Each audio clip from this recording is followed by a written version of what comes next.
What's good? What's good, everybody? Welcome back to another episode of The Urban Platform Speaks. Make sure to like and subscribe as you tune into the channel. Check out the content. And with that being said, I want to speak on the recent firing of Mike Budenholzer. Right, um, was the coach for the Phoenix Suns.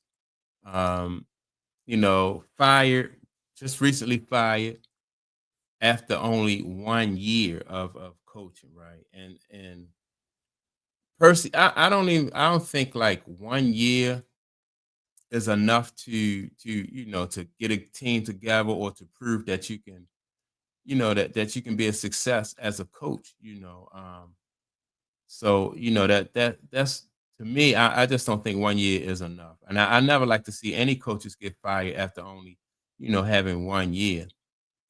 But more importantly, I think that Mike, like Mike got basically, in my opinion, he got fired because that Kevin Durant, Bradley Beal, and Devin Booker they didn't really play up to their potential, And first, I want to start with like Kevin Durant, because Kevin Durant is supposed to be the best ball player. So out of the three, so if he's the best ball player, then a lot of people um would consider or want him to be like the leader, right? And as far as being a leader, that has never been. Kevin Durant has openly said that he don't, he's not the leader. He don't want to be a leader, and he don't want to be, he just wants to show up and hoop. And so that's how Kevin Durant has been all throughout his career. And it's kind of hard, it's kind of hard to, if you're a basketball coach and you got somebody with that kind of talent, and they don't want to accept full responsibility of the talent that they bring to the table, it's hard to hitch your so to speak, like hitch your wagon to that horse, because Kevin Durant's not gonna pull, as hard as you need him to pull for your team to be successful. And as far as like, and I always say I really don't think Kevin Durant has reached his highest potential for exactly that reason. Like when you get to a certain level, um, you know, you realize that you still have to work hard and you have to push forward even more. It's just like when you playing high school basketball, for instance, and then you go to college basketball and you realize how much tougher college basketball is than high school. And you're like, oh man, I gotta work harder. I'm here, I worked hard to get here, but now I have to work even harder. So you the whole time you're in college, you working hard, so you can have some success. Then if you're fortunate enough to go to the next level, you be like, wow, I made it to professional basketball, and then you like, whoa, this is hard. Everybody here is just as good as I am. Some people even better than I am. So I gotta work hard, And so but he never really accepted, like what it took to be a professional basketball player. He just did what he wanted to do. He was blessed. Kevin Durant was blessed with like certain like with physical talents. He was tall enough to shoot over everybody, you know, at his size. They're like 6'11". Then he had the mobility, whereas though he can go around certain people or he can get to his spot on the court. But beyond that, he never really challenged himself mentally, like to be tough.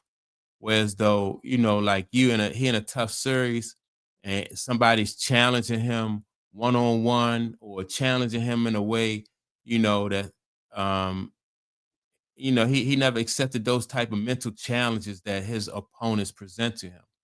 I always speak about like how in last year, um, in the playoffs, what's the guy named Anthony Edwards just was talking stuff to him and challenging him, and you know, like and for somebody to have the talent that he has, um, it just was saying like when you challenge somebody like that, they will make you pay. And most, like if you challenge Magic Johnson like that, or Larry Bird or Isaiah Thomas or Kobe Bryant, if you go at them like that, they're gonna come back and they're gonna go at you.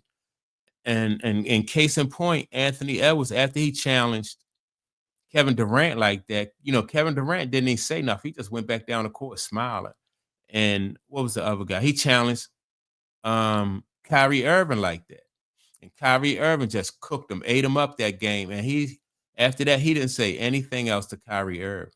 Right. And so that's what that that from your leader, that's what you want. Somebody who going to step up to that challenge, man. And Mike Budenholzer didn't get that from Kevin Durant, and as far as Devin Booker goes, right? Devin Booker, I think like, all right, so what on his team, he would have been your second option. And I think Devin Booker is he do a lot of crying and complaining, which I don't, it is what it is. But I think Devin Booker, he needs a pure point guard around him, to get him the ball when to get him in a rhythm, to have that whole offense in a rhythm. And that's one thing because Phoenix didn't have a pure point guard. They it just seemed like Devin Booker, Kevin Durant, and Bradley Beal basically was just taking turns shooting. And it's a big difference between taking turns shooting, taking turns, scoring, than when you have a point guard who knows how to get your team into a rhythm.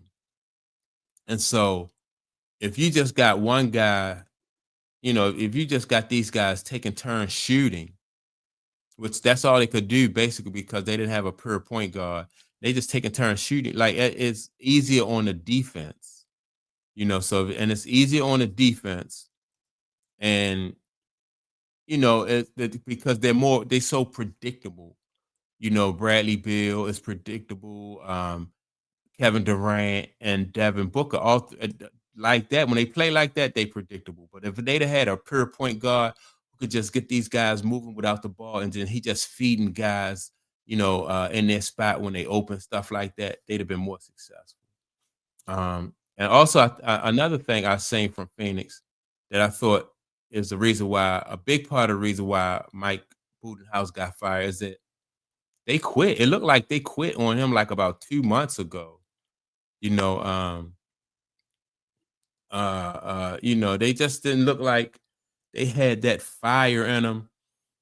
Again, I go back to the point where Bradley Beal was playing against Steph Curry in the Golden State Warriors. Steph Curry took Bradley Beal in a deep in the corner and just shot one of those rainbow jumpers, and it went all nets, right? And then Bradley Beal going down the court with Steph Curry smiling and laughing and stuff like that's cool. You know, um, like I don't know, even in a pickup game, you wouldn't, you don't want to see something, somebody doing that. Now, if y'all playing horse or I just don't see that it's just not a good look. You know, anybody would want to, even though if Steph Curry gonna do what he gonna do, but you still gotta challenge him, and you still can't be laughing and smiling with him because he gonna do what he do. He just scored on you. So if you want to laugh and joke with him, yeah, he can. That's not hurting him because he's scoring. You're losing. He just made you look bad, and so these guys, they just don't have that mentality or and that fire in them. None of these three guys, was like somebody who just had that fire and that mentality in them, whereas though they're gonna really challenge their opponent, and so um that's a big part of the reason why this guy Mike Budenhouse got fired. Like I said, after only 1 year, he got fired. And so to me, it's just a bad look for the NBA too, right? When you have a coach only get 1 year, and then if they don't have if they don't win, then he's out after 1 year. Or maybe they put him out because they fired him because these guys, they see that they guys quit, but I think if I'm in upper management, and I know that Kevin Durant not going to be there, possibly Bradley Beal may not be there next year. I'm not getting rid of a good coach. We'll get rid of Kevin Durant, and Bradley Beal, and maybe even Devin Booker. We'll get rid of those players, but not a good coach. You know, um, Mike Budenholzer won the championship with the Bucks in 2021, right? So he has that championship pedigree. He knows how to win. He just, in my opinion, he just didn't have the right pieces. He didn't have guys that were motivated and passionate about winning. That's what it all boils down to. It boils down to having that passion and being motivated. Like, you shouldn't have to motivate a bunch of grown men to do what they so-called love to do. And so if you telling me as a coach that you don't want to be, as a player, I'm sorry, if you telling me as a player that you just want to show up and you just want to hoop, and the stakes are that high, man, I'm gonna have a hard time coaching this guy. I'm gonna have a hard time coaching him, because your career is on the line.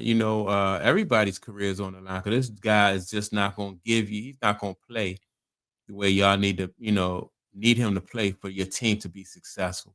And that's, in my opinion, that's why this guy, Mike Budenholzer, got fired. And so that's my take on it. Make sure to like and subscribe. With that being said, don't forget to leave a comment, and I will check you all out in the next episode. Peace.